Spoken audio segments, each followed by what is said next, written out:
right, so here we are again talking about blues progressions. I just wanted to do a follow-up video on the last video I did on the blues progression and figuring out how to play some more interesting scales over it.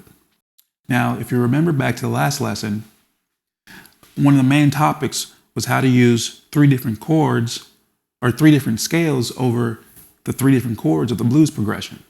Instead of doing it all in the key in the scale of A minor or in the scale of A major, we would treat each chord as a different and a separate tonal center and play a different scale for each chord. So as we figured out in the last lesson, we do this by looking at each chord as the fifth of a tonal center. So looking at the one chord, A, as a 5, we say, well, what is A the 5 of? Well, A is the 5 of D. So then D becomes our tonal center. Similarly, we do the same thing with the 4 chord. So we have D7. Now, instead of looking at that as just the 4 chord of the blues progression, we look at that now as the fifth of the home key, which would be G major. And then we do the same thing with E. So E7 would be the fifth of A major, because as I talked about in the chord scale video, scales only contain one dominant chord. And the dominant chord in a major scale is the fifth. Again, if you're not familiar with this, and go back and watch the chord scale video, and then go back and watch the first blues progression video. Today, what I want to do is just delineate some of this a little bit more so you can see where these scales are coming from. Because what I showed in the other video really has to do with having a more accessible way of finding different scales to play over these chords. But you can also delineate this a little bit further and distill this information a little bit further, because you can actually look at these as modes also, with the exception of this last scale, because we're just playing in the key of A major, and that's just, you're basically playing in unison when you get to the third chord. But for these first two chords, essentially what you're doing is playing different modes. All right, so when you play a D major scale over A, which is our tonal center, A is still our tonal center amongst all this, then what you're really getting is a mixolydian. What's happening here is you're actually playing a mixolydian scale.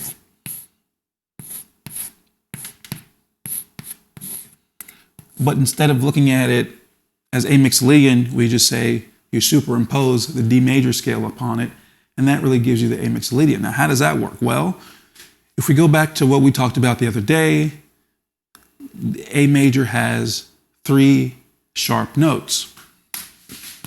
It has F sharp, C sharp, and G sharp. Now, and that's A major. Now, the way to get a mixolydian scale is to do what? Well, it's to flat the 7. So by virtue of playing D major over an A major tonality, you're essentially just flatting the 7 of the A major scale.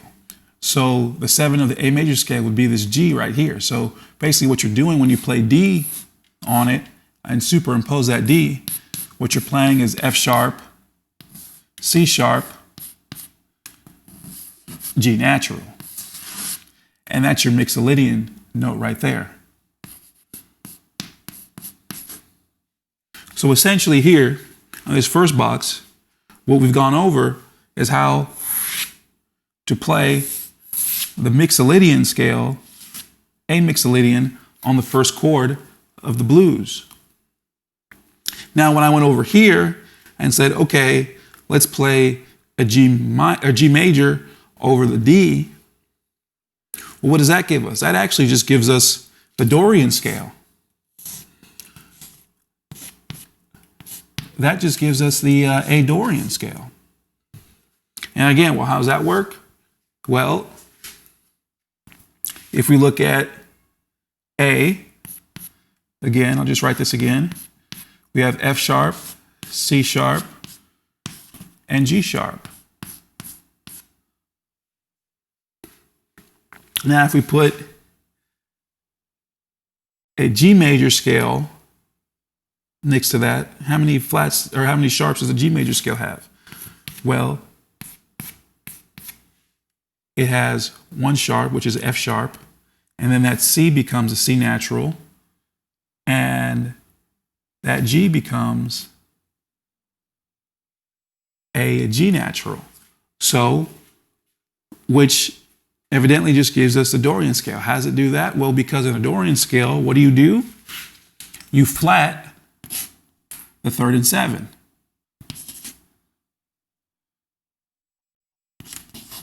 You flat the third and flat the seven in a Dorian scale. So by virtue of playing G major against the A major tonality, what you get is A Dorian. Why? Because when you superimpose the G major scale, you end up flatting the third and flatting the seven of A major, as I showed you here. So this is A, this would be G major. Now, the third is flat and the seven is flatted. And that gives you the A Dorian scale. So if we wrote out the A Dorian scale, I'll do this down here, then it would be A, B, C, D, E, F sharp, G. That would be your A Dorian, which, again, if you started at G, it would just give you the G major scale. So we'll talk about this more in depth in another video where we'll talk about how to get to modes. But I just wanted to show this a little bit more in depth to show you what's another aspect of what's really going on here.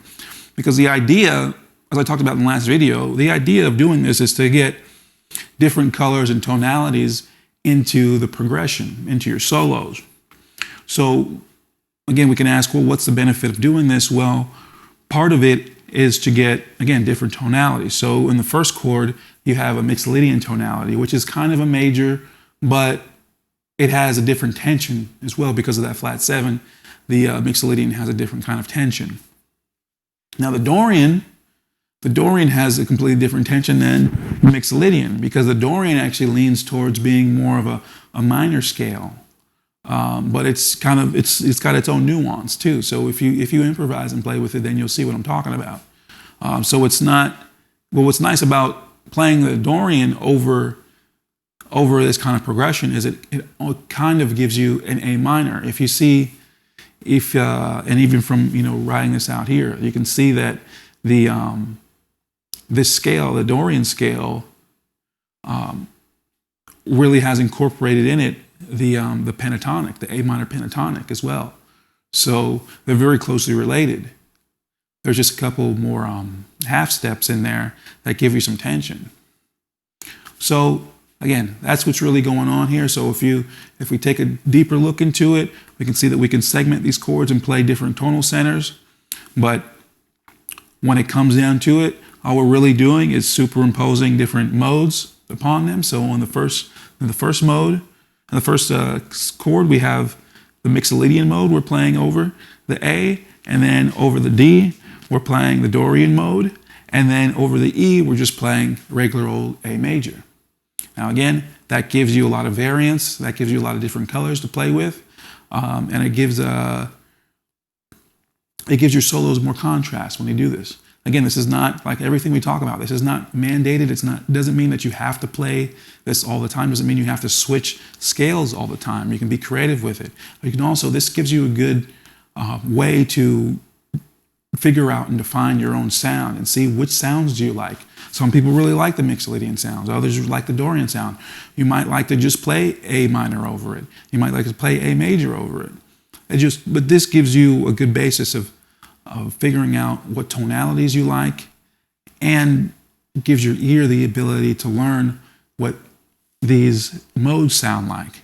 So eventually you'll be able to hear a Mixolydian tone. You'll be able to hear the Mixolydian scale and define it and say, oh, okay, that's Mixolydian. Okay, well, oh, this is Dorian. I hear that now.